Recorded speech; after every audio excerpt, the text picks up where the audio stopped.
बैसाख की एक कहानी, इसमें एक बंदरिया की कहानी का बड़ा महत्व है।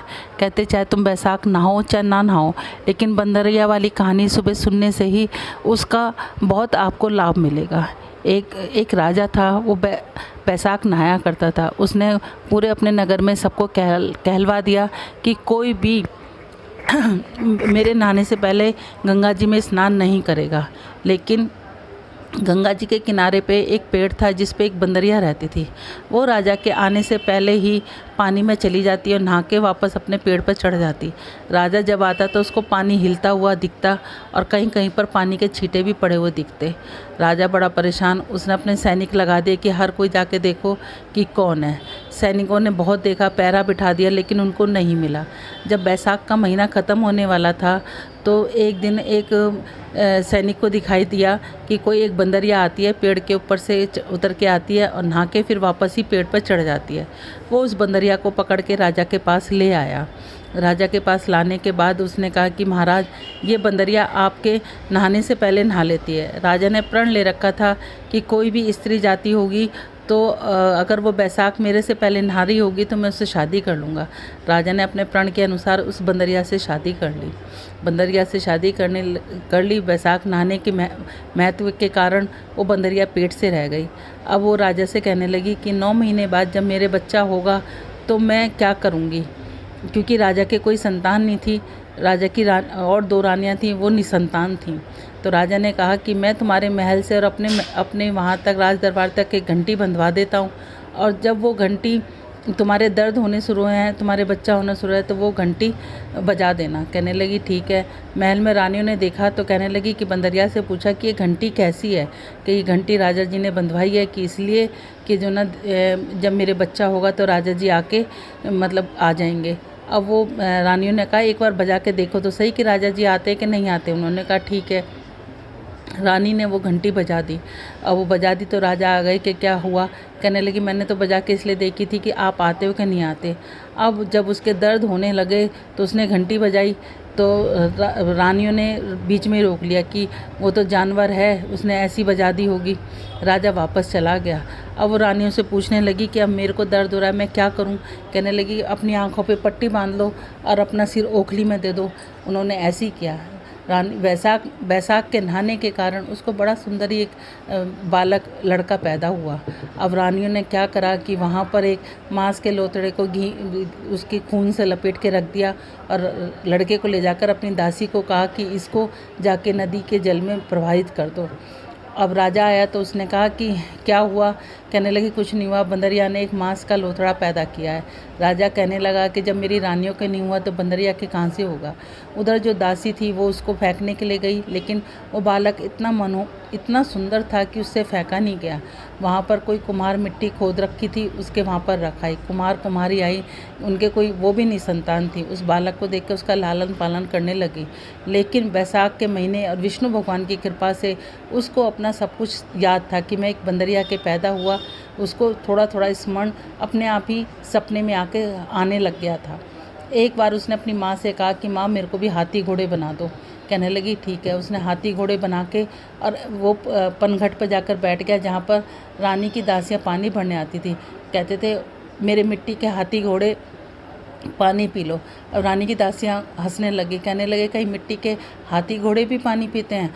अब उसने कहा कि कहीं बंदरिया भी मांस का लोथड़ा देती हैं। तो अब वो समझ गई। उन्होंने रानी से जाके कहा। रानी ने उनके लिए उसके लड्डू बनवाए, जहर के लड्डू बनवाए। लेकिन विष्णु भगवान की कृपा से वो जहर के लड्डू उसके गोंदगिरी के लड्डू बन गए। अब वो कहने लगा कि माँ मुझे 108 घड़े बना के दे दो और 108 गोलियाँ दे दो। उन्होंने उसको 108 घड़े बना के दिए, 108 गोलियाँ दी। अब वो उनको ले जाके वहाँ बैठ गया और वहाँ पर गणगौर पूजने के लिए कुछ लड़कियाँ मिट्टी लेने के लिए आईं। बहुत तेज़ धूप हो रही थी तो उसकी वजह से उन्हें प्यास लगी। उन्होंने कहा हमें पानी पिला दो। वो आग जलाकर बैठ गया। कहने लगा कि मैं पानी पिलाऊंगा, पहले एक एक गोली खाओ और इस आग के चारों तरफ चक्कर लगाओ। पूछने का हम तो नहीं खाते, हम तो नहीं करते। कुछ कहने लगी गोली खाने में चक्कर लगाने में क्या जाता है। उन्होंने गोली खाई, चक्कर लगाए। तो जिन्होंने लगाए वो घर जाकर वो किसी को उल्टी होने लग गई, किसी को रोटी से जी ना करे। अब उनके लड़कियों के माँ बाप ने उनकी शादी निकाली तो पंडितों ने कहा कि इनकी शादी तो हो चुकी है। उन्होंने कहा नहीं। इसके बाद क्या नाम है, अब लड़कियों से पूछा गया तो लड़कियों ने कहा कि ऐसे ऐसे कुम्हार के लड़के ने हमें गोली दी और आके चारों तरफ चक्कर काटे, हमने ऐसे ही किया तो उसके कारण हमारा जब से ऐसे हाल होने लग गया। अब वो सारे सेठ अपने लड़कियों को लेके उसकी माँ कुम्हार के घर आए और कहने लगे कि जो ना अब आप ऐसा करो कि इन्हें अपनी बहू बना लो। कहने लगी कि अच्छा। अब उसने कुम्हार ने कहा कि हम गरीब आदमी हैं। उन्होंने कहने लगे नहीं, हम अब ये लड़कियां तुम्हारे घर की बहू बनेंगी। अब उन्होंने उनको बहुत सारा धन दिया और उन लड़कियों के साथ शादी कर दी। इस तरीके से उसके 108 बहुएँ आ गई। अब उसने 108 कमरे बनवाए, सब रहने लगे। 9 महीने के बाद उसके 108 पोते हो गए। उसने कहा कि हमें इतना धन मिल गया माँ तेरे घर। राजकुमार कहने लगा हमें इतना धन मिल गया और माँ तेरे घर 108 बेटे हुए, तो ऐसे कर कि तू पूरे नगर में इस राजा के घर पे खाने के लिए भिजवा। उसने कहा ठीक है। राजा के घर पे न्योता भेजा, पूरे नगर में राजा भी आया। अब वो राजा बंदरिया को नहीं लेके आया तो उसने कहा कि आप बंदरिया को क्यों नहीं लेके आए। उसने बीचों बीच सोने का एक सिंहासन बनवाकर उसमें गलीचा बिछवा दिया, मखमल के गलीचे बिछवा दिए। उसने कहा कि चलो बंदरिया को बुलवा लो। उन्होंने बंदरिया को बुलवा लिया। उसको बीच में बिठाकर उसने अपनी सब बहुओं को हाथों में मोहर दे के कहा कि ये मेरी जन्म देने वाली माँ है, आप सब जाओ इसको पोते दो और इनसे मोहर दो और इनको आशीर्वाद लो। अब रानियाँ समझ गई कि ये वो ये रानी रूठ रूठ के जाने लगी कि हमसे ज़्यादा ये बंदरिया की हाव भगत क्यों कर रहा है। राजा ने पूछा कि ऐसा क्या है जो रानियों की और हमारी ना पूछ के तुम बंदरियों की आओ भगत कर रहे हो। तो कहने लगा कि बंदरिया मेरी जन्म देने वाली है, अगर जन्म देने वाली माँ है। अगर आपको मेरी बात गलत लग रही है तो आप ये इस दासी से पूछो। दासी ने कहा कि हाँ ये जन्म देने वाली माँ ही है। राजा ने दोनों रानियों को वहीं छोड़ दिया और बंदरिया को और एक से अपने 8 पोतों को लेकर अपनी बहुओं को लेकर महल में आ गया। महल में आके उसने 108 महल बनवा दिए। उसके बाद वो कुम्हार के पास गया, कहने लगा कि आप चाहो तो महल में आके रह सकते हो, आप यहीं रह सकते हो। उन्हें बहुत सा धन दिया। वो कहने लगे कि हम तो यहीं रहेंगे, लेकिन फिर भी वो कभी कभी महल में आके अपने बेटे से मिलने लगे। कहते हैं बैसाख के महीने में इस कहानी को नित्य नेम सुनने से सभी की मनोरथ पूर्ण हो जाती हैं। जिनके घर बेटा ना हो बेटा हो जाता है। इस कहानी को ज़रूर सुनना चाहिए। जैसे बंदरिया के भगवान ने बैसाख नहाने का उसको इतना फल दिया, वैसे कहते सुनते हमें और हमारे परिवार को जो भी सुन रहा हो उसको सबको देना। बोलो विष्णु भगवान की जय। श्रीमन नारायण नारायण नारायण लक्ष्मी नारायण नारायण नारायण। राधे राधे। आप सबका राधे सखिया चैनल में स्वागत है। भगवान श्री हरि और राधा रानी से प्रार्थना करते हैं कि आप सब लोग सुरक्षित होंगे, सुखी होंगे। जैसा कि ये बैसाख का महात्म चल रहा है, इसमें 19वां अध्याय जिसमें पुरुयंस राजा की कथा के बारे में बतलाया गया है। श्रीमन नारायण नारायण नारायण लक्ष्मी नारायण नारायण नारायण तुलसी नारायण नारायण नारायण श्रीमन नारायण नारायण नारायण। बोलो राधे राधे। बोलो बैसाख महात्म की जय। सुतिदेव ने कहा कि पांचाल देश में भूरियस नाम का एक अत्यंत प्रतापी राजा था। भूरियस के एक पुत्र पुरुयस था। पुरुयस ने इस जन्म में तो अपने पिता के समान अनेक धर्म कार्य किए, परंतु पिछले 10 जन्मों में उसके अनेक पाप कर्म किए। इन पाप कर्मों के कारण राजा बनने से के शीघ्र पश्चात उसको दुख भोगना पड़ा। कई शत्रु राजाओं ने एक साथ मिलकर जब उसके राज्य पर आक्रमण कर दिया तो उसको बहुत सारी सेना युद्ध में मारी गई। युद्ध में हारने के पश्चात अपनी बची हुई सेना तथा महारानी शिववनी के साथ अपने राज्य व नगर से दूर एक जंगल के पर्वत के नीचे एक विशाल गुफा में जाकर छिपकर वहीं रहने लगा। इस प्रकार वह कई वर्षों तक जंगल में छिपा रहा। मन ही मन सोचता रहा, पता नहीं पिछले जन्म में मैंने ऐसे कौन से पाप किए जो राजा होने पर भी मैं जंगल में मारा फिर रहा हूँ। एक दिवस प्रातः हवन करते समय उसने अपने गुरु का स्मरण हुआया, जो बहुत ही प्रतापी तथा बैसाख धर्म का पालन करने वाले महान संत थे। उसी दिन दोपहर को 2 ऋषि उसी जंगल में पधारे। राजा रानी ने उन ऋषियों को देखा। राजा को ऐसे लगा जैसे उनमें से एक उनके गुरु के प्रतिरूप हो।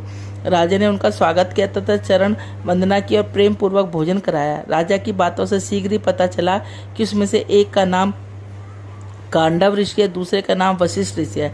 कांडव ऋषि उसके गुरु का पुत्र है, अतः रिश्ते में वह गुरु भाई बन गए। दोनों ऋषियों ने राजा से उनके वन में छुपने का कारण पूछा तो राजा और रानी फूट फूट कर रोने लगे। राजा अत्यंत व्यथित हृदय से बताया कि उसने जाने या अनजाने कोई भी इस जन्म में पाप कर्म नहीं किया था, परंतु मुझे न जाने क्यों युद्ध में पराजित होना पड़ा तथा जंगल में छुपता फिर रहा हूँ। मेरा देश शत्रुओं के कब्जे में है। ऋषियों ने आंखें बंद की और कुछ समय पश्चात आंखें खोली जैसे चिन्ह निद्रा से जागे हों और बोले, हे राजन, पिछले जन्म में तू गौड़ देश में उत्पन्न हुआ। उस समय तू व्याघ्र योनि में था। तू अत्यंत क्रूर निर्दयी व डाकू था।